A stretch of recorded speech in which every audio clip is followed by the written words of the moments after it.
धनंजय कुमार की ओर से आप सभी को नमस्ते। और इस वीडियो में हम आप सभी का हार्दिक स्वागत करते हैं, जिसमें हम एक पूरक शिक्षा प्रणाली की अवधारणा पर विस्तार से चर्चा करेंगे। यह प्रणाली मानक स्कूल शिक्षा पाठ्यक्रम को पूरक और सहयोगी बनाती है। इस महत्वपूर्ण चर्चा में हम आपको सभी आवश्यक जानकारी प्रदान करेंगे। और मेरे ये जो अवलोकन हैं, ये दुनिया भर की विभिन्न और विविध शिक्षा प्रणालियों को लगातार 30 या 40 वर्षों तक गहराई से देखने, उनमें मौजूद अच्छी बातों, उत्कृष्ट प्रथाओं, प्रभावशाली नीतियों के साथ साथ शिक्षा विषय के महान और प्रसिद्ध विद्वानों और विचारकों से लगातार सीखने और उनके अनुभवों को समझने का परिणाम है। और जो हमने पाया है वह यह है कि सामान्य शिक्षा प्रणाली आज के समाज और सभ्यता की आवश्यकताओं के मानक से कुछ कमतर है। इसमें कई कमजोरियां हैं और इनमें से कुछ तो बहुत बुनियादी हैं। ऐसी कमजोरियां जो बच्चों के शिक्षा के बाद के भविष्य को नकारात्मक रूप से प्रभावित कर रही हैं और इसलिए समाज के भविष्य को भी। इसलिए मैंने विभिन्न स्रोतों से मोतियों को एकत्र कर एक माला बनाई है, जिसे हम रेजिंग इंटेलिजेंट किड्स कहते हैं और हिंदी में इसे प्रज्ञालय यानी विजडम अबोर्ड कहते हैं। बुद्धिमत्ता जानकारी, ज्ञान और विश्लेषण से कहीं ऊंची और गहरी होती है। कई देशों ने शिक्षा प्रणाली को सुधारने का प्रयास किया है और कर भी रहे हैं। कुछ सुधार किए गए हैं और वे दिखाई भी देते हैं, लेकिन कई बुनियादी कमजोरियां अब भी बनी हुई हैं, शायद इसलिए क्योंकि यह महसूस किया जाता है कि ये चीज़ें बच्चों और छात्रों के खुद संभालने के लिए हैं। ये उनके परिवार का काम है और ये बच्चों की अपनी पढ़ाई का परिणाम है। जब वे बड़े होते हैं तो वे कुछ और पढ़ते हैं, वे उससे समझते हैं, उस पर विचार करते हैं और वे उन बुद्धिमत्ताओं को अपने भीतर आत्मसात कर लेंगे। तो ये उनकी जिम्मेदारी है, ये व्यक्तिगत है। लेकिन ऐसा नहीं है, क्योंकि व्यक्तित्व, व्यक्तिगत विचार और विश्वास भी बचपन से ही आकार लेते हैं और वे पूरी जिंदगी बने रहते हैं। तो अगर आप आज की दुनिया की समस्याओं को ध्यान से देखें, चाहे वह गरीबी हो, शोषण हो, अत्यधिक कट्टर प्रतिस्पर्धा हो, हिंसा हो या फिर युद्ध जैसी गंभीर समस्याएं हों, खराब स्वास्थ्य, पोषण और पर्यावरण तथा प्रकृति का विनाश, यह आत्मघाती है और हम उसी दिशा में बढ़ रहे हैं। मुझे याद है कि हमने पर्यावरणीय मुद्दों पर कम से कम 50 वर्षों से चर्चा की है, लेकिन कोई ठोस प्रगति नहीं हुई है। स्थिति या तो स्थिर है या और भी खराब हो रही है और यह मानवता और मानव सभ्यता के भविष्य को खतरे में डाल रही है। इसलिए यह हम सभी के लिए एक अत्यंत आवश्यक कार्य और जिम्मेदारी है कि हम देखें कि हम शिक्षा प्रणाली में कहाँ कुछ बदलाव, कुछ सुधार कर सकते हैं, ताकि आज के बच्चों को विषय विशेषज्ञता के बजाय एक अधिक समग्र, संपूर्ण शिक्षा मिल सके। और जब आप बच्चों से पूछते हैं कि वे पढ़ाई के बाद क्या करना चाहते हैं, तो वे केवल एक ही बात कहेंगे और उनके परिवार भी यही कहेंगे कि नौकरी मिले और जीवन यापन हो सके। अब इंसानों के लिए जिन्हें माना जाता है कि वे कहीं अधिक बुद्धिमान हैं, केवल जीवित रहने और अपनी बुनियादी ज़रूरतें पूरी करने के लिए संघर्ष करना, यही उनका लक्ष्य बन गया है। तो फिर दुनिया की समस्याओं की चिंता कौन करेगा? समस्याओं का समाधान कौन करेगा? पर्यावरण की रक्षा और संरक्षण कौन करेगा? और एक उच्च बुद्धिमत्ता वाली सभ्यता कौन बनाएगा? जैसा कि हम में से कुछ लोग जानते होंगे कि सभ्यताओं के स्तर को 7 चरणों में बांटा गया है, जिसमें एक सबसे साधारण निम्न स्तर की सभ्यता है और 7वां सबसे उच्च जो कि सार्वभौमिक है। और जब ये पूछा गया कि हम मानव सभ्यता किस स्तर पर आते हैं, तो विद्वानों और वैज्ञानिकों ने कहा कि हम एक से भी कम हैं। हम अभी तक बुनियादी न्यूनतम साधारण स्तर की सभ्यता तक भी नहीं पहुंचे हैं। भले ही हमने कृत्रिम बुद्धिमत्ता बना ली हो, असली बुद्धिमत्ता वैसी नहीं बढ़ी जैसी उसे बढ़नी चाहिए थी। तो मैंने एक साथ रखा है, एक सूची है कि हमें मानक शैक्षणिक शिक्षा प्रणाली में और कौन कौन सी महत्वपूर्ण बातें या विषय जोड़ने की आवश्यकता महसूस होती है। यह कोई प्रतिस्थापन या विकल्प नहीं है।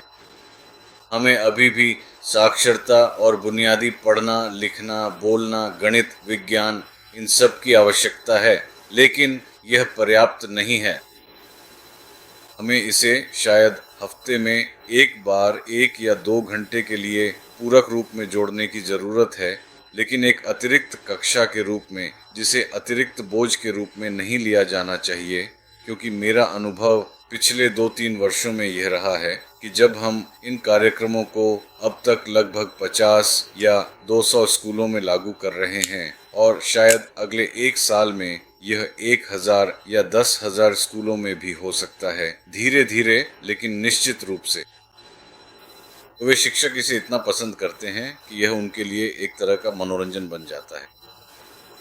ये ताजगी देने वाला है। खुद को और अधिक सहज, अधिक उत्साहित महसूस करते हैं। इसी तरह बच्चे भी इन प्रज्ञालय या बुद्धिमान बच्चों की कक्षाओं का बेसब्री से इंतजार करते हैं। वे इसका इंतजार करते हैं। वे बहुत कुछ सीखते हैं। और चाहे आप विश्वास करें या नहीं, जो बच्चे इस तरह की कक्षाओं में भाग लेते हैं, वे अपनी नियमित कक्षाओं और परीक्षाओं में भी बिना तनाव के कहीं बेहतर प्रदर्शन करते हैं। तो मैं असल में इस वीडियो में बस आपको उन विचारों की सूची से अवगत कराऊंगा जो हमारे मन में हैं और कैसे हम उन्हें प्रज्ञालय में धीरे धीरे लागू कर रहे हैं। कई स्कूलों में प्रज्ञालय या बुद्धिमान बच्चों की कक्षाओं में तो सबसे पहले बुद्धि की गलती से बचना, जिसे हमारे प्राचीन ऋषियों ने संस्कृत में प्रज्ञा अपराध कहा है, यानी बुद्धि की गलती या गलती से कम बुद्धि। यहाँ पर जो अवधारणा है वह ये है कि दुनिया की सभी समस्याओं की एक ही जड़ है और वह जड़ है कम बुद्धि। अधिक बुद्धि ही सभी समस्याओं का समाधान है। ये बात यहाँ पर स्पष्ट रूप से कही गई है। अब इसे और भी विस्तार से और गहराई से समझाया जा सकता है, लेकिन वह मैं अभी इस समय नहीं करूँगा। तो बुद्धि की गलती से बचना, जहाँ हम सभी समस्याओं की जड़ का पता लगाते हैं और सभी समस्याओं की जड़ को हल करने के लिए बुद्धि के स्तर को ऊपर उठाते हैं, यही मुख्य बात है। इस प्रकार जब हम बुद्धि के स्तर को ऊपर उठाते हैं तो हम जीवन की जटिल समस्याओं का समाधान भी पा सकते हैं। फिर हम ये भी देखते हैं कि सभी बच्चे पूरे साल तनाव में रहते हैं, चाहे वह होमवर्क के कारण हो, उनके पास उसके लिए समय नहीं होता, या वे कक्षा में जो सीखते हैं उसे भूल जाते हैं, या वे परीक्षा के तनाव में रहते हैं। कभी कभी तो वे पागल हो जाते हैं, वे नशा करते हैं और हाल ही में आत्महत्या की प्रवृत्तियां भी देखी गई हैं। तो ये समाज की बुराइयां हैं जिन्हें हमें गंभीरता और तुरंत संबोधित करने की आवश्यकता है। तो जहाँ तक इन कक्षाओं का सवाल है, पूरक कक्षाएं सप्ताह में 1 या 2 बार आधे घंटे से 1 घंटे तक शुरुआत के लिए पर्याप्त होंगी। यह तनाव मुक्त शिक्षा है। यहाँ कोई परीक्षा नहीं है, कोई समय सीमा नहीं, कोई प्रतिस्पर्धा नहीं, कोई तनाव नहीं, और ये एक वरदान होगा। फिर हम मानसिकता को विकसित करने का प्रयास करते हैं, मन को विस्तार देने, मन को बढ़ाने, मन को समावेशी बनाने का प्रयास करते हैं, ताकि वह दी गई जानकारी, ज्ञान, नियम, कानून, विचार, सोच और विश्वासों के एक निश्चित दायरे में न बंधा रहे। यह एक स्थिर मानसिकता है और कुछ आधुनिक साहित्य में आपको इस पर कई किताबें मिलेंगी, कुछ अच्छी, कुछ औसत, जिनमें यह बताया गया है कि स्थिर मानसिकता से विकासशील मानसिकता में परिवर्तन आवश्यक है। फिर हमारे पास समग्र मस्तिष्क कार्य होता है। अब हमें मस्तिष्क के कार्य को एकीकृत करने की आवश्यकता क्यों है? क्योंकि हमारा मस्तिष्क मूल रूप से दो भागों में काम करता है, बायां और दायां। मस्तिष्क का पुरुष पक्ष, पुरुष गुण और स्त्री गुण, ये स्पष्ट रूप से विभाजित नहीं है क्योंकि मस्तिष्क के सभी हिस्से सहजता से और आपस में गहरे जुड़े हुए काम करते हैं। ये निर्बाध है, लेकिन इनमें कुछ प्रवृत्तियां होती हैं। तो स्त्री गुण और पुरुष गुण, आज की दुनिया में पुरुष गुणों का वर्चस्व है और स्त्री गुण उसके विपरीत हैं, और इन्हें सामंजस्य के साथ काम करना चाहिए, जो कि हो नहीं रहा है। हम मूल रूप से एक बाएं मस्तिष्क वाली समाज और सभ्यता हैं। हमें दाएं मस्तिष्क को स्त्री मस्तिष्क के साथ एकीकृत करने की आवश्यकता है, और उन गुणों में उदाहरण के लिए बाहरी दुनिया और आंतरिक दुनिया। स्त्री गुण अधिक आंतरिक चिंतन है, पुरुष गुण अधिक बाहरी अभिव्यक्ति है। फिर तर्क और भावना, मैं कहूँगा पहले पुरुष गुण फिर स्त्री गुण। तर्क, भावना, गणनात्मक मन, मन बनाम सहज मन। अब जो दूसरा शब्द मैं बता रहा हूँ, उसके दाहिने तरफ के शब्द स्त्री गुण हैं, जो या तो कमजोर हैं, अनुपस्थित हैं, या गंभीर रूप से दबाए गए हैं, सवाल उठाए जा रहे हैं। तो फिर अहंकार और भक्ति है। पुरुष पक्ष अहंकार है, स्त्री पक्ष भक्ति है। इन्हें एकीकृत करने की आवश्यकता है। प्रतिस्पर्धा और सहयोग को एकीकृत करने की आवश्यकता है। अनुभवजन्य सोच बनाम समग्र सोच, इन दोनों को एक साथ लाने की आवश्यकता है। वैज्ञानिक और कलात्मक, जैसा कि हम सभी ने देखा है, सबसे महान और प्रतिभाशाली पुरुष और महिलाएं जो वैज्ञानिक हैं, वे संगीतकार भी होते हैं। ये दोनों साथ चलते हैं। फिर चीज़ों को अलग अलग करके टुकड़ों में बांटकर टुकड़े टुकड़े सीखना और फिर पूरे को सीखना, जबकि सीखने का एक ऊपर से नीचे का तरीका भी है। पहले संपूर्ण का अवलोकन करना और फिर छोटे छोटे हिस्सों में जाना। इसी तरह स्थूल बनाम सूक्ष्म, वह स्थूल मांस जो दिखाई देता है, कुछ ठोस बनाम वह चीज जिससे वह ठोस बना है, उसके घटक, उसका पदार्थ। तो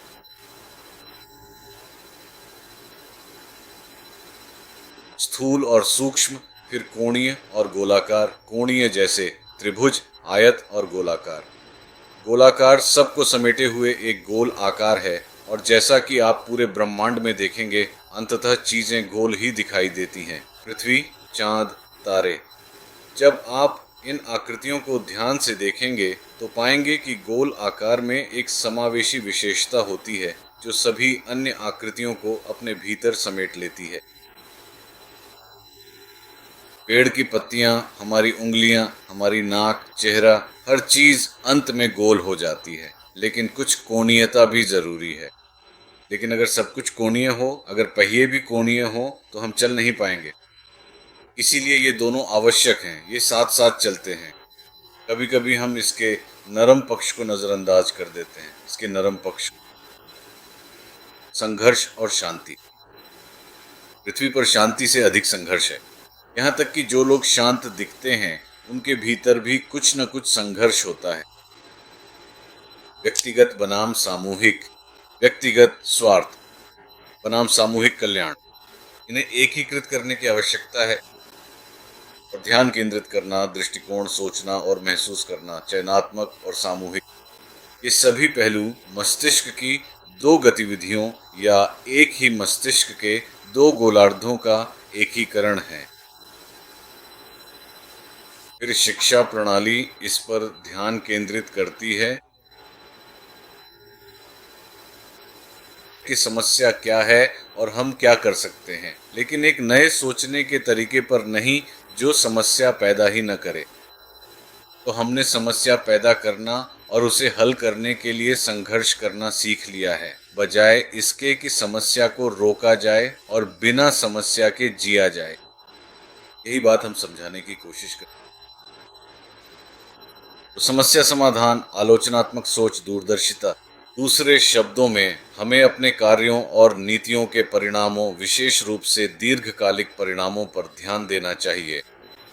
तुरंत मिलने वाले परिणाम नहीं, तुरंत परिणाम महत्वपूर्ण हैं, लेकिन उतने ही महत्वपूर्ण हैं हमारे कार्यों के दीर्घकालिक प्रभाव। इसलिए दूरदर्शिता, खुले दिमाग से सोचना, और हम संगठन को पजल गेम्स के माध्यम से सीखते हैं। जब उनके टुकड़े बिखरे होते हैं तो उनका कोई मूल्य नहीं होता, कोई अर्थ नहीं होता, वे बेतरतीब, बिखरे और बेकार होते हैं। लेकिन जब हम उन्हें जोड़ते हैं तो हमें दुनिया, देश या सौर मंडल का नक्शा मिलता है। और ये बच्चों के लिए एक अद्भुत सीखने का आनंददायक अनुभव है, मुझे कहना ही होगा। और आत्म अधिगम, बच्चों को भी स्वयं से सीखने के लिए प्रशिक्षित किया जाना चाहिए। वे खुद से कैसे सीखते हैं? अपनी जिज्ञासा, अवलोकन की क्षमता, जांच पड़ताल, आत्मसात करने और चिंतन के माध्यम से। और हमारे पास प्रश्नों की एक पूरी सूची है जिन्हें हम बच्चों से पूछते हैं, ताकि आत्म अधिगम की इन विशेषताओं को बढ़ावा दिया जा सके और विकसित किया जा सके। आत्म जागरूकता भी शिक्षा प्रणाली से लगभग पूरी तरह गायब है। शिक्षा प्रणाली वस्तु जागरूकता, बाहरी दुनिया, चीजों पर केंद्रित है, न कि स्वयं पर कि सीखने वाला कौन है। मैं कौन हूँ, मेरा उद्देश्य क्या है, मेरा लक्ष्य, मेरी क्षमता और संभावनाएं क्या हैं। इन बातों पर शिक्षा प्रणाली में ध्यान नहीं दिया जाता, और यह बुद्धिमान बच्चों के लिए परगेल शिक्षा का एक अभिन्न हिस्सा है। फिर आत्म साक्षात्कार की ओर लक्ष्य, इस जीवन काल में जितना संभव हो सके उतना ऊंचा पहुंचना। सिर्फ जीविका चलाने या नौकरी ढूंढने के लिए संघर्ष करने के बजाय। नौकरी ढूंढना कोई समस्या नहीं है, करने के लिए बहुत सारी चीजें हैं। लेकिन अगर आप खुद को केवल 2, 3 या 4 खास करियर तक सीमित कर लेते हैं तो ऐसे हजारों पेशे हैं जिन पर विचार किया जा सकता है। लेकिन पारिवारिक और सामाजिक माहौल में कुछ खास तरह की नौकरियों और करियर को ज्यादा ऊंचा, बेहतर या अधिक आरामदायक माना जाता है। इसलिए किसी पद या उपाधि की तलाश करने के बजाय सभी बच्चों को अपनी रचनात्मकता की पूर्णता और अपनी संभावनाओं की प्राप्ति की ओर बढ़ना चाहिए। आत्म अभिव्यक्ति सिखाई नहीं जाती। बच्चों का मन जैसे भरा हुआ होता है, बंद दिमाग जैसा। वे खुलकर बोल या अभिव्यक्त नहीं कर पाते। इसे बाहर लाना चाहिए। बच्चों को सिखाना चाहिए कि कैसे बोलें, कहानियाँ लिखें, कविता, जीवनी लिखें, बाहर जाएं, टहलें और पेड़ों को देखें, उनकी शाखाओं और पत्तों को महसूस करें। उन्हें प्रकृति से जुड़ना चाहिए। प्रकृति से जुड़ाव शिक्षा का एक सबसे महत्वपूर्ण हिस्सा है जो सामान्य शिक्षा प्रणाली में गायब है।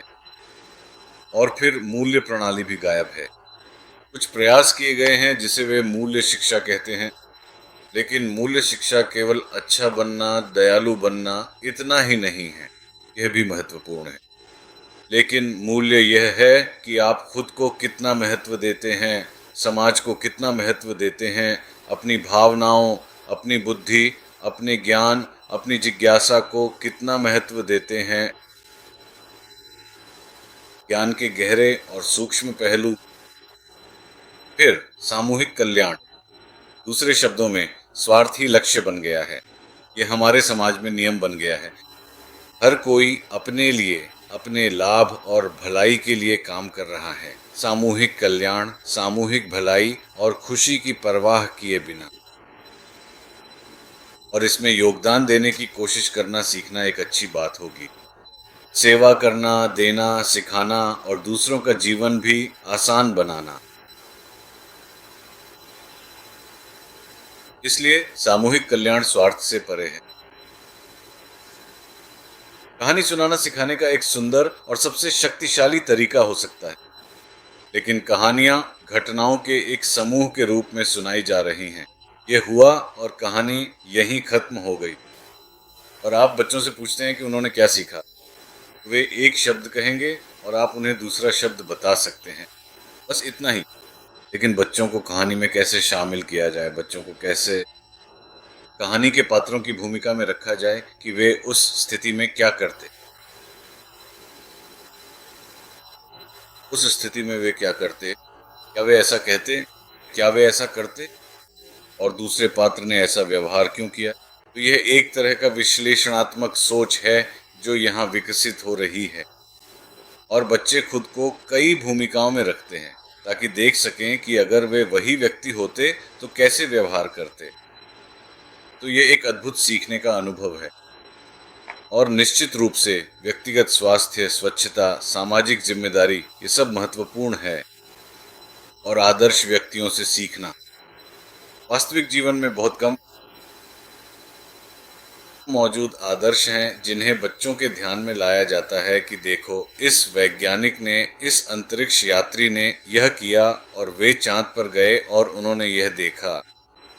और मेरा अपना अनुभव है, आप जानते हैं, कुछ महानतम वैज्ञानिकों, विद्वानों और विचारकों से बात करने का, और मैंने उनसे बहुत कुछ सीखा।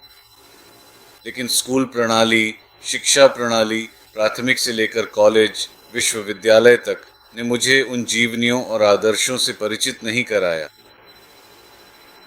और इसी तरह कुछ अन्य भी हैं। का प्रश्न, वैकल्पिक वायदा।